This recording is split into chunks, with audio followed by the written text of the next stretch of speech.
fellow wanderer, come inside quickly before you let the cold in.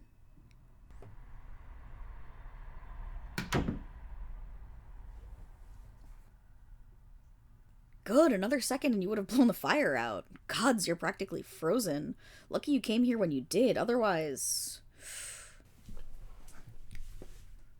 Barkeep, get our friend here something warm to drink while I bring them closer to the fire. You hear me? You're gonna be alright, my friend. We're gonna thaw you out. There. Sit as close as you can. We need to get you back to a temperature slightly above frozen. Ah, thank you, Barkeep. I think this should help wonderfully. No, they should be fine. After all, I'm looking after them. They'll be alright. You hear that, friend? I'm gonna do everything I can to help you. You're not dying today, alright? You picked a hells of a time to travel. That outside is the biggest storm I've ever seen. Hardly traveling weather. Were you already outside when it struck? Or did you feel like being miserable today? Ah, on a quest. I figured as much. Most people would have the common sense to stay indoors at a time like this, but not adventurers. It seems our kind are lacking that particular attribute. Ah, you're a paladin. Yes, I could tell from your armor. You'd think that might have helped somewhere against that storm, but as far as I can tell, it just made you colder, didn't it? From the symbols adorning your body, is it Tyr you worship? The god of law and justice? Is he the god you owe power to? My, he is mighty, isn't he? And a noble god as well. Harsh but fair, I've often found in my dealings with him and his followers. I am too. A paladin, I mean, though of a different sect. My armor is in my room. I've been at this tavern for several days now, waiting out the harsh weather, and I'm afraid to say I've grown comfy. I've been a paladin for many years now, though. Longer than most. A follower of the Oath of Devotion. What god do I worship? A fair question, since I don't have any of their symbols upon me. It's a rather long and complicated story, my friend. I prefer not to tell you this late in the evening. Why not go back to your drink and we'll discuss more relevant matters, like what your quest actually is. Did Tyr grant you your mission, perhaps? Or does your oath compel you to wander in such harsh times? Ah, you're hunting someone. Who might that be? What evildoer could possibly have earned the wrath of such a mighty paladin of Tyr? A fellow paladin. An Oathbreaker. I see. Yes, I've had my run-ins with Oathbreakers before. Paladins who've decided to ignore their sacred duty. Most do it through selfishness, or perhaps they simply weren't as committed to their oaths as they once believed. I, however, am the exception, as far as I'm aware. I'm an Oathbreaker who so deeply wishes that they weren't. Yes, my friend, I am the Oathbreaker you're seeking. Your god has not led you astray. Through divine providence, it seems your stumbling through the storm has led you right to me. Please, there's no need to draw your weapon. I mean you no harm. If I did, I certainly wouldn't have told you I was the one you were seeking, would I? I simply didn't wish to lie to you. Such an action, even verbal, is a slight against my oath to the goddess Selene. I don't think I could stand damaging my oath to her again. Not after last time. Yes, I freely admit I broke my oath to her. An act I am not proud of. In fact, it haunts my every moment, both waking and dreaming. But I'm trying to make amends for it, my friend. I'm trying to correct what I've done. Well, that is a very natural question. What did I do? Really, it's more about what I didn't do. Once, I used to be an adventurer like you. I still am an adventurer, but of a different sort now, I suspect. Once I was guided by both the love of my deity and a love of adventure, but now I am guided only by a desire to atone for my mistakes. My family were Selenites, and I was raised on their teachings. Though I like to think, even if I wasn't part of a religious family, I would have come to the Moon Maiden's servitude eventually. She is, after all, a noble goddess, one who bathes the night sky in light so that mortals can find hope in the darkness that her sister Shar creates. After years of teaching, when I was old enough, I became a paladin in her name. My family were very proud. I wanted to help people, see? And for many years, that's exactly what I did.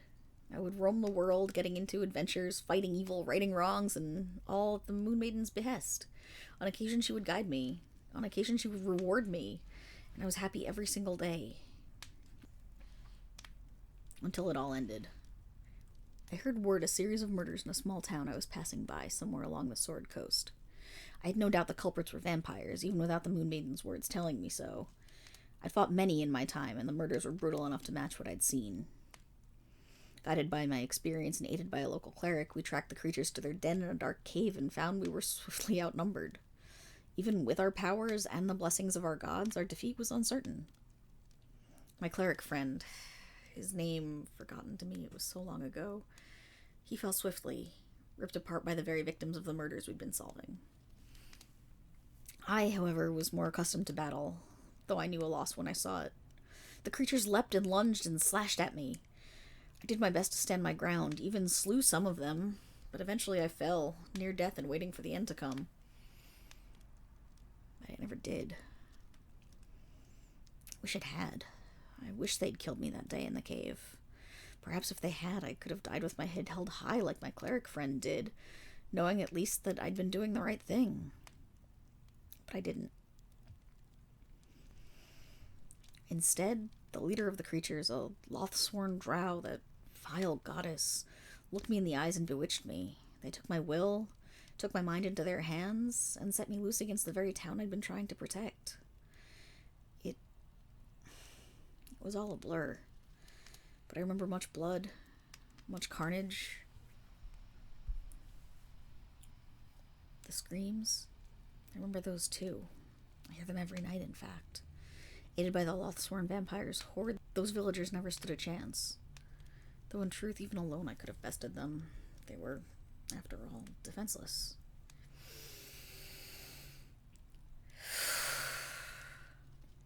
When I awoke, the village was dead, its people slaughtered. Standing amongst the bodies was the drow, its horde at its side. Many of the villagers had been added to its ranks, bloody and undead. I looked at them, feeling a rage I'd never felt before, and stood up to fight them. I needed to fight them. It was the only way I could atone for what I'd done.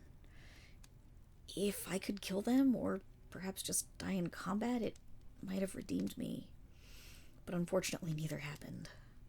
All the creatures did was laugh, so complete and utter was my failure. Rather than kill me, they simply left me to my misery and fled before the sun could rise too high to destroy them. They even took my mace, Lumos, gifted to me by Selene herself. What I'd give to hold that weapon one more time.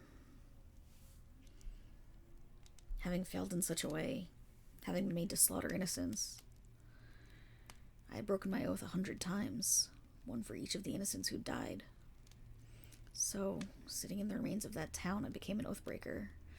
I was no longer worthy of the name Paladin, no longer deserving of the love of the Moon Maiden or her gifts. I discarded everything she'd granted me, all the boons and knowledge she'd offered. But I kept the armor, scarred with 1,000 scratches and cuts. I still wear it, though I have removed the holy symbols from it, as I simply do not deserve to wear them. Ever since then, I've been in exile, my friend, hiding far from where I was. I couldn't bear to let my family or fellow Selenites see me. Better that they think I died that day. Though perhaps the Moon Maiden told them of my failure? Admittedly, I'm unsure. I made a small living for myself as a farmer. Some stranger no one would know from any of the other strangers living in the wilds, but I always kept my armor. Always had it hanging where I could see it to remind me of my failure. I think I grew content with my existence. Perhaps providing food and supplies was some small way of atoning. I wouldn't be able to hurt anyone else that way. Recently, however, I heard a word that a village close to where I lived had been wiped out, for lack of a better word. Every person who lived there was gone, the only remnants of them being blood and the signs of a fight. I instantly knew what had happened. It's the drow, the loth-sworn, the one I'd failed to stop all those years ago. They're moving across the land, amassing an undead army, and I will stop them, or die trying this time. This I promise. That is, unless you kill me. That is why you came here after all, isn't it? Your Lord Tyr told you about me? Ordered you to kill me? As I said, he's harsh but fair. So perhaps this is the end of my journey, in this small tavern battered by storms and winds. If so, then I meet it gladly. I only ask that we don't do it here, my friend, and certainly not with me dressed as I am. No, I would prefer to die facing up to my mistakes, wearing the armor that shows my failure from so long ago. I would wish to die underneath the light of the moon, so that my maiden might see that I did seek to make amends, that I did try to fix what I had broken. I see your hesitation. Perhaps my words have convinced you that I'm not like those other Oathbreakers, that I would give anything to make up for it. And perhaps you'd like to aid me in my quest? After all, it is a plague of evil I seek to fight, a monstrous wave of death that must be stopped with or without me. And given what I've told you, and given the god you serve, you would most likely seek to stop it too, wouldn't you? Surely then it would be easier with another blade at your side, no? Surely you can see the aid I could grant you. But either way, whether you kill me or aid me, my torment would be over. My punishment would finally end. So I leave it in your oh-so-capable hands, my friend. Either you can kill me, as your god has commanded, and fight this great evil alone, or you can let me live, and this immeasurable evil becomes slightly less great. It is your decision. Regardless of your choice, I meet my fate gladly.